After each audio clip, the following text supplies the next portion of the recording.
on both sides obsessed, obsessed with transgender issues. More so on the right, but now many on the left complaining about a trans girl not being able to wear a dress to graduation. A high school graduation in Mississippi is making national headlines for authorities there refusing to allow a trans girl student to wear a dress under her graduation gown, and now another student has been punished as well. And of course, with the right, it's been nonstop going after companies like Bud Light and Target partnering with or supporting trans people. I'm not offended by beer companies having pretty women in their ads. That doesn't offend me at all. Having a trans woman supposedly dress up like a woman in a prom gown and pearls and mock women, that offends me. Target hired a Satanist to put together their pride line. So if you go on the page, what you see are things like Satan loves you and respects who you are. He's a symbol of passion, pride, and liberty. Oh, and Satan respects pronouns. So if you want little Johnny wearing a Satan respects pronouns shirt over his Tuckum swimsuit, check out your local Target.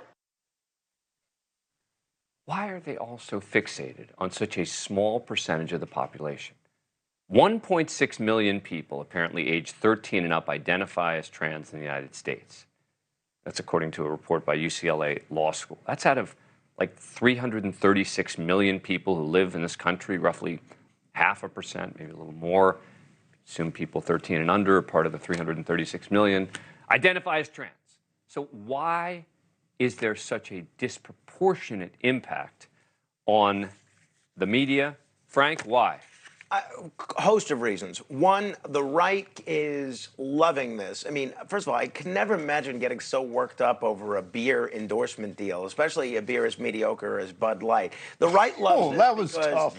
They get to play the culture war card, but there are a couple other things going on here. One, there are a growing number of people that identify as trans or non-binary among young people. So a lot of parents see these numbers and hear the kind of conversation about non-binary and trans among young people, and there is some concern. I think that's actually driven by the media outrage on both sides of this issue. So I think that's kind of what you're seeing here. I also think people are a little annoyed by using plural pronouns to apply to a singular person. I was listening to Ken Jennings describe a non-binary Jeopardy contestant as they. I kept getting confused about how many people he was referring to. Well, I'm definitely on board with the grammar objection. But I think people are actually upset about these issues for a good reason. These are actually transforming. You can, make it as sort of this light issue about beer endorsements or whatever, but what people are actually responding to, the Biden administration changed the definition of sex under federal civil rights law. That's not a small thing. Our federal law no longer recognizes what male from female. Who does it impact? It impacts a tiny group of people. No, it doesn't. Why do you care so much about what happens to them? It impacts every girl who has to walk into a locker room in a public school with a man with male genitalia in it. It impacts every girl who has to swim against the Leah Thomases of the world. It impacts, there's a huge number of benefits and distinctions in law that are... No, the athletics, it's a different debate because I think it's an entirely There's a bunch more. You get patted down in the TSA, right, by somebody of the same sex. If federal law cannot distinguish between male and female, I no longer have the right to be patted down by a woman when I travel. I have to submit to being patted down by a man. That's a very real intersection in life. When you say a man, you mean someone who is trans? Yes, a male, a biological male. How many trans TSA agents are there? No, but you don't understand.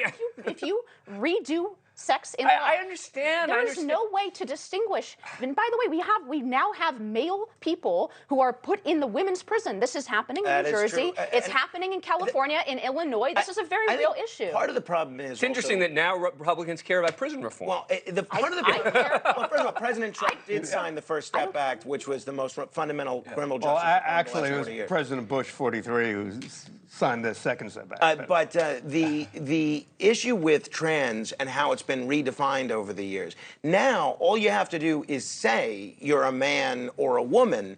That shouldn't make you trans. I don't find... That's a different question, isn't it, Frank? It is, unless it's being defined by federal statutes, and this is becoming part of the whole debate. The Biden administration just issued regulations that, if they become final, tells every public school in the nation they cannot distinguish between boys and girls. I don't think that's a small issue. But what's the issue with Target and Bud Light?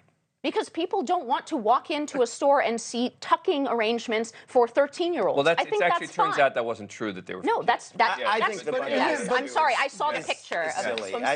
I think it's just silly. But look, thank you for watching. Go to newsnationnow.com to find NewsNation on your cable provider.